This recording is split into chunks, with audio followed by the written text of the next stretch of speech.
तर्क केला आणखी सोपं होईल समजायला आपल्याला। जोगी शब्द हिंदी भाषेतला आहे, जोगी, आणि जोगी शब्दाला अनुसरूनच त्याचाच अर्थ मराठीत योगी असा होतो।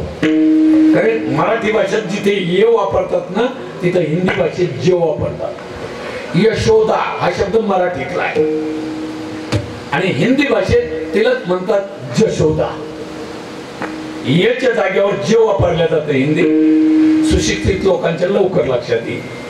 म्हणून हिंदीतला जोगी आणि मराठीतला योगी, हे योग 18 सांगितलेले गीते पहिल्या अध्यायापासून अर्जुन विषाद योग, सांख्य योग, कर्मयोग, ज्ञान कर्म संन्यास योग, ज्ञान कर्म योग, असे जे सगळे भक्ती योग, राजविद्या राजगुह्य योग, सगळे 18 योग सांगितलेले। त्यात भक्ती योग म्हणजे भक्तांचा आहे आणि त्या भक्तांना योगी म्हटलेलं आहे। योगी मराठीतले योगी म्हणजेच हिंदीतले योगी। काही आपला भारत देश, आपण हिंदुस्थान हे आपलं नाव आहे आपल्या भारत देशाचं, म्हणजे आपली सगळ्यात मोठी भाषा हिंदी आहे, मूळ भाषा हिंदी आहे आणि मराठी ही लहानी बहीण आहे।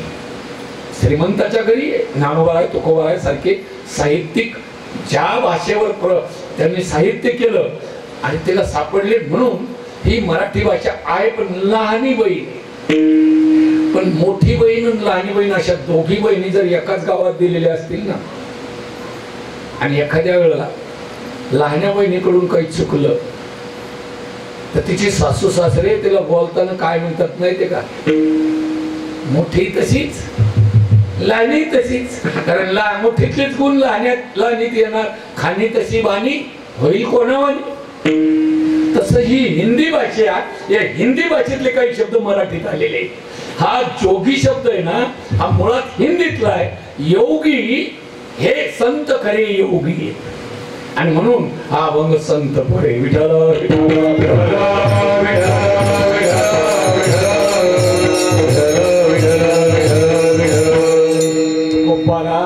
संतांना जोग्याची उपमा देऊन जगजोगी जगजोगी असं पहिल्या चरणात म्हणतात। आणखीन एक अडचण अशी, पहिल्या चरणात जगजोगी जगजोगी अशी शब्दाची द्विरुक्ती झालेली आणि शास्त्रीय दृष्ट्या जर पाहिलं तर द्विरुक्ती हा दोष येत असतो। द्विरुक्ती हा दोष आहे, एकच शब्द परत परत वापरणे हा वक्त्यावर या दोष येत असतो, वापरू नये। महाराज नेहमी नेहमी जर शब्दाचं पुन्हा पुन्हा पुन्हा पुन्हा त्याच शब्दाचा उच्चार करत असतील तर लोक म्हणतात अरे महाराज रिपीट करतो, काही येत नाही त्याला, हा आरोप असतो। शब्द एकदाच वापरला गेला पाहिजे, इथे दोनदा शब्द वापरला जगजोगी जगजोगी। का बरं? कोणी म्हणून तुकोबारायांकडे शब्दाची कमतरता असेल, तुकोबारायांकडं शब्दाचं दारिद्र्य नाही। आम्हा घरी धन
शब्दाची आमुच्या जीवाचे जीवन, शब्द वाटू धन, जनलोका तुका म्हणे पहा शब्दाची हा देव. शब्दाची कमतरता तुकोबरायाकडे नाही. शब्द दारिद्र्य जर असेल आणि म्हणून एक शब्द दोनदा वापरला असेल असं आपल्याला म्हणता येणार नाही. कारण तुकोबरायांचे शब्द म्हणजे तुकोनी घेतली मोती जैशी. सजनो, सोन्याच्या तराजातून मोजलेला माल आणि संतांच्या मुखातून निघलेले शब्द. जसा सोन्याच्या तराजातून मोजलेला माल 1 मिलीग्रॅम सुद्धा इकडे तिकडे होत नाही. 1 मिलीग्रॅम ग्रॅमच्या 1000 पटीनं कमी इकडे तिकडे होत नसतो. सोन्याच्या तराजातून मोजलेला माल दुसऱ्या तराजातून मोजलेल्या मालाचं सांगता येत नाही. आता ह्या रोजांनी कापसाही असतात आणि तो कापूस मोजून घेतला जातो. एका माझ्या मित्रानं कापसाची गंजी लावली घरात. सहज चहाला बोलावलं म्हणून मी बसलो. कापसाची गंजी दिसली. मी विचारलं, भाऊ कस काय कापसाचा होता? मी महाराज चांगला आहे. बरं आहे, मोजमाप झालेलंच आहे. रोजदारने मोजलेलाच आहे. म्हणलं किती? 19 क्विंटल आहे म्हणजे महाराज. एकाच एकरातला आहे. बरं आहे. त्याच दिवशी ट्रॅक्टर भरला मार्केटला नेला. तिकडून माफ करून आल्यावर दादा मी त्याला विचारलं, म्हणलं भाऊ भरला काय 19 क्विंटल? ते म्हणजे महाराज 26 क्विंटल 12 किलो भरला. म्हणलं सकाळी 19 आणि संध्याकाळी 26. ते म्हणजे महाराज या तराजाने मोजलेलं होपाळतच. म्हणजे हे आपले तराज एक कोणीकडे होपाळतात. संतांच्या मुखातले शब्द होपाळत नाही, सार्थ असतात. आणि आपले शब्द कोणीकडे होपाळतील सांगताच येत नाही.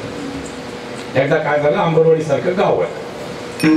तरुण मंडळी कुरबुर झाली, भांडणं झाली. भांडणाचं रूपांतर फार यायला केलं. एकाची काठी एकाच्या डोक्यात लागली. भळा भळा भळा भळा रक्त निघलं. जागेवर बेशुद्ध झाला. त्याला परभणीला नेलं, घेतलं नाही. नांदेडला नेलं, घेतलं नाही. हैदराबादला नेलं आणि 15व्या दिवशी तो शुद्धीवर आला. म्हणून ठाणेदार साहेबांना त्या भांडणाची चौकशी करण्याकरता वेळ लागला. कारण फिर्यादीच घरी नाही. फिर्यादीच बेशुद्ध आहे. फिर्यादी घरी आल्यावर ठाणेदार आले.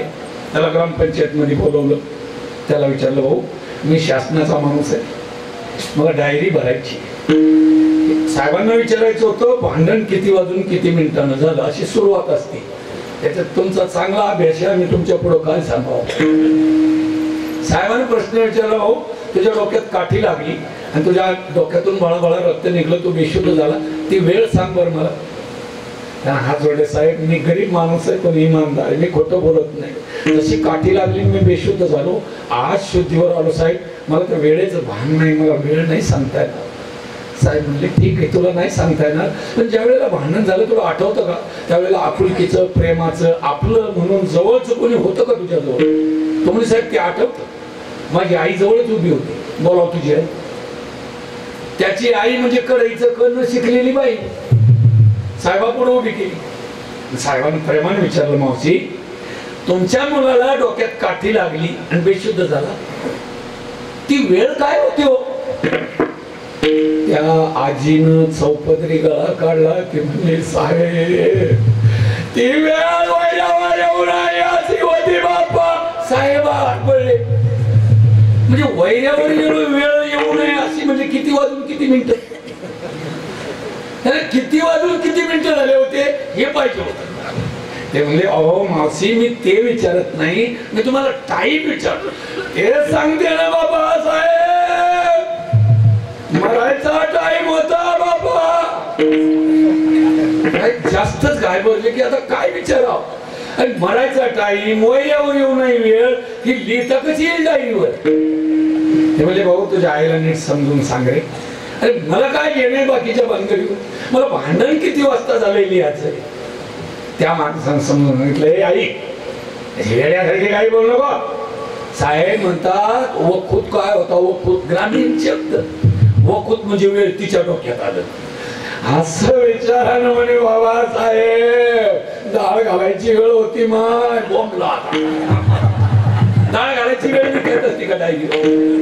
हे आपल्या तोंडातले शब्द म्हणजे निरर्थक, ज्याला अर्थच नाही. संतांचे शब्द अर्थपूर्ण असतात. जगजोगी जगजोगी शब्द दोन असतील तरी विरुक्ती दोष नाही. दोनही शब्दाचे वेगळे वेगळे अर्थ आहेत.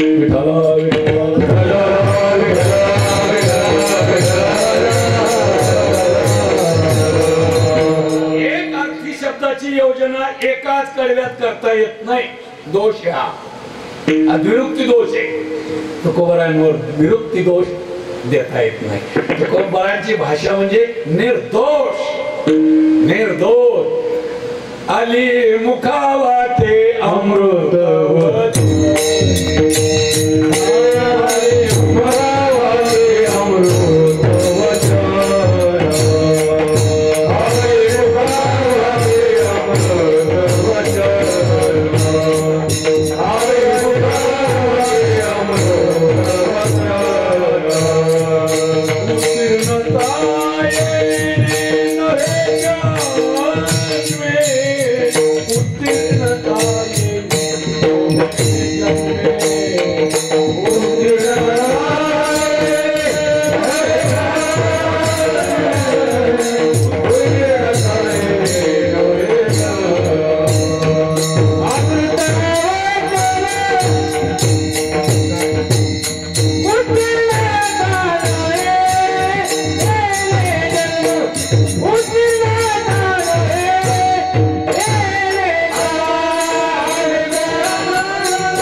दामोदर महाराजांना सूचना दिली की महाराज कोण्या भजण्यावर काही बोलायचं नाही.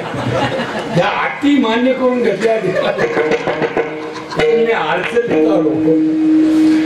काय हरकत नाही, पण एक कौतुक करायला पाहिजे तुम्हाला. जरी पाठात नसलं तरी पण मुक राहायचं नाही. स्वरात नसलं तरी जोरात पण म्हणायचं. आनंद हे सांगलं. सगळ्यात टाळकरीला पाहावं. महाराज लोकायला तर अभंग पाठ नाही. टाळकरी बिचारे काय म्हणतील. महाराजालाच अभंग पाठ नाही. त्या दिवशी त्या पानकनेरगावला कीर्तन होतं. एका बाईचं कीर्तन होतं. त्या बाईनं अभंग घेतला तुकाराम महाराजांचा, शिका लावला नामदेवराचा. ते पाय धुवून द्यायला पाहिजे हेच कर. ते म्हणजे महाराज मी कीर्तन नको करू, तुम्हाला कोणी रोजाने सांगत नाही काय करू. काय परिस्थिती झाली महाराज या पाठ्याची.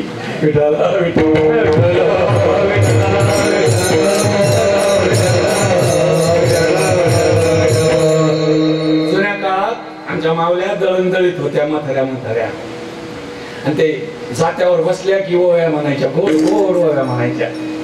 सगळ्याला ओव्या पाठ नसायच्या. नसतातच, एखादीलाच पाठ असतात. मग एखादी दळायला लागली आणि ओव्या म्हणायला लागली की ती दुसरी जर मुकी राहिली ती म्हणायची का मुकी कशाला राहिली म्हणून माझी माय माझ्या पाठ नाही ना. पाठ नसलं मग काय झालं. गळा द्यायला काय रोग आला. त्याचा गळा द्यायला काय रोग आला. नसलं तर नसलं पाठ पण गळा द्यायचा. पण कीर्तन शेल्यावर घालायचा.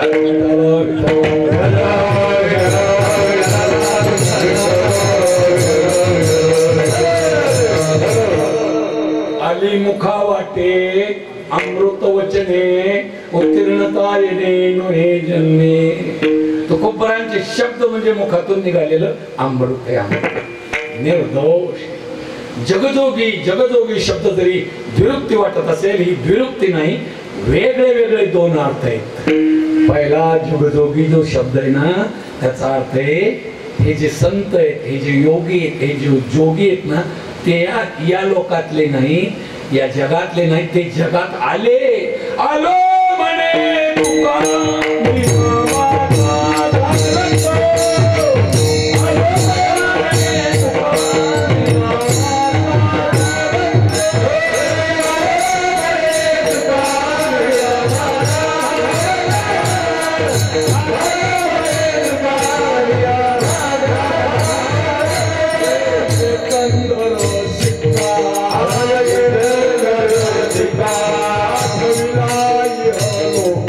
Hallelujah.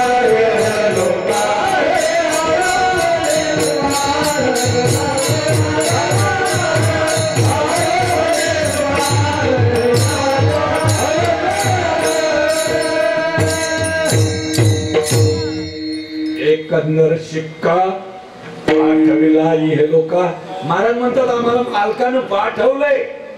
आलो म्हणे तुका, आम्ही इथले नाही, आम्ही वैकुंठवासी आलो याच कारणासी.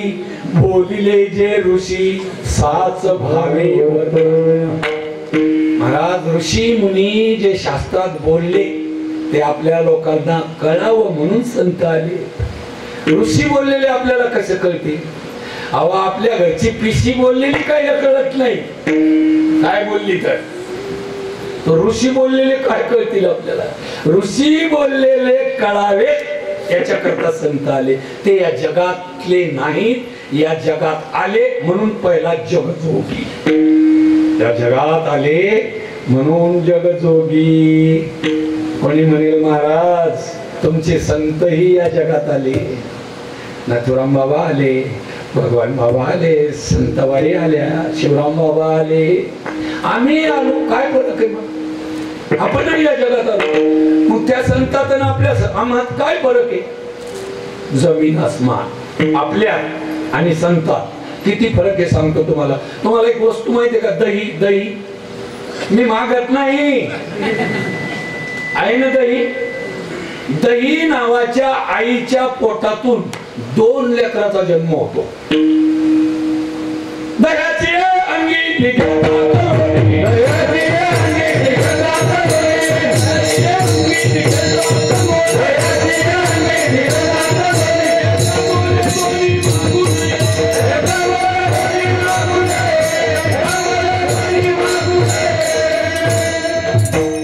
दही नावाची आई 2 लेकरांना जन्म देते. ताक आणि लोणी. माधवराव लोण्याचा भाव काय अंबरवाडीकर? लोणी म्हणजे तूपच. ते गरम केलं की लोण्याचा भाव 1000 रुपये. ठीक आहे, काय हरकत नाही. 1000 रुपये जर लोण्याचा भाव असला तर ताक 950 विकायला काय मरण आहे? विकत नाही. संत लोणी आहेत, आपण ताक आहेत. एका मोले दोन्ही मागू नये. संतांची बरोबरी आपण करू नये. संत नवती जगा माणसाच्या सारी.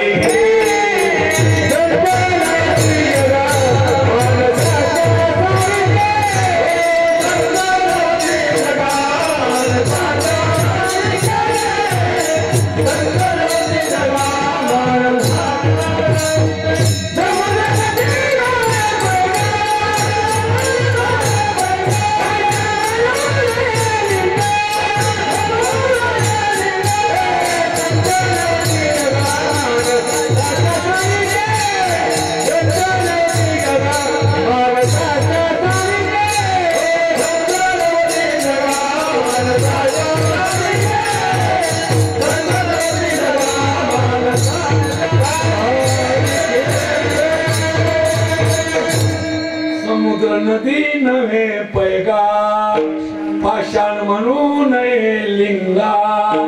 संत नवती जगा माणसाच्या सारीचे. माझ्या माय बापानो, ज्यांचा 16 आहे त्या माझ्या बाईसाहेब आपल्यासारख्या दिसल्या पण आपल्यासारख्या नव्हत्या. त्यांचा 16 आहे. संत दिसतात माणसासारखे पण माणसासारखे नसतात. आपला काय 16 होणार आहे? काय 16 आहे महाराजा? हा बाईसाहेबाचा 16 आहे. विठाला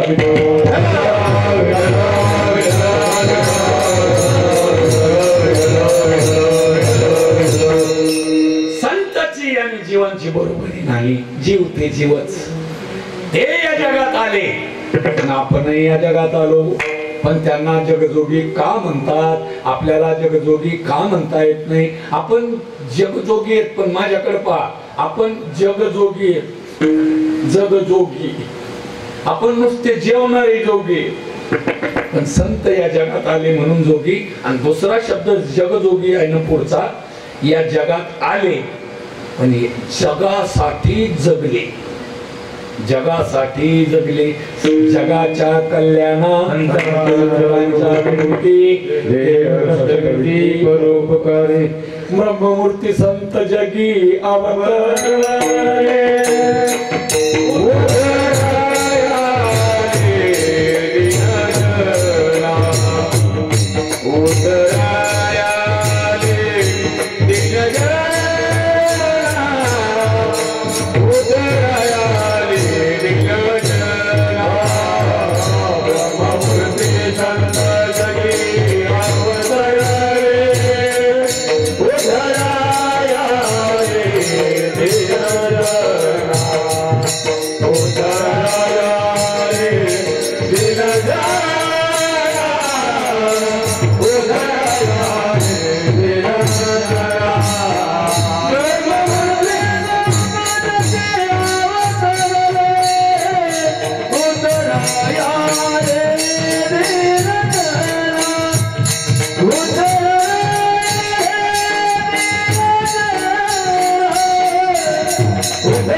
काही नथुराम बाबा, शिवराम बाबा हे आले, त्या जगातले नव्हते आणि आले जगासाठी जगले. जगात आले जगजोगी, जगासाठी जगले. खरं सांगा, आपण आपल्यासाठी जगतो का जगासाठी जगतो? आपण आपल्यासाठी जगतो, म्हणून आपल्याला जोगी म्हणता येणार नाही, आपल्याला संत म्हणता येणार नाही. ते चालते ज्ञानाचे बिंब, तयाचे अवयव ते सुखाचे कोंब. येर माणूसपणा भांब, लौकिक भागू किंवा ते वर्तत दिसती देही, परिदेही ना माझ्या ठाई. आणि मी तयांच्या हृदयी समग्र असे, सविस्तर वटत्व जैसे बीजकणिके माझी असे. आणि बीजकणू असे वटी देवी विठला विठला.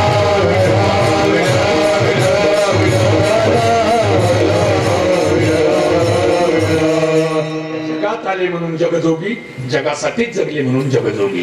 दोन्ही जगजोगी, जगजोगीचा अर्थ आपण पाहिला. पण महाराज, हे जोगी, हे योगी करतात काय हो जगासाठी? जगाला जागृती देतात. जाग जाग.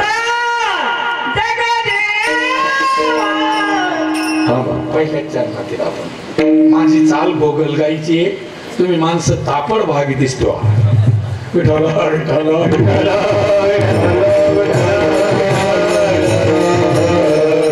काय करतात संत जगा करता? जगाला जागवतात. जाग जाग बोलती, जागवतात महाराज. ते समाजाला जागवतात कितीतरी गोड गोड प्रमाणे. उठा जागे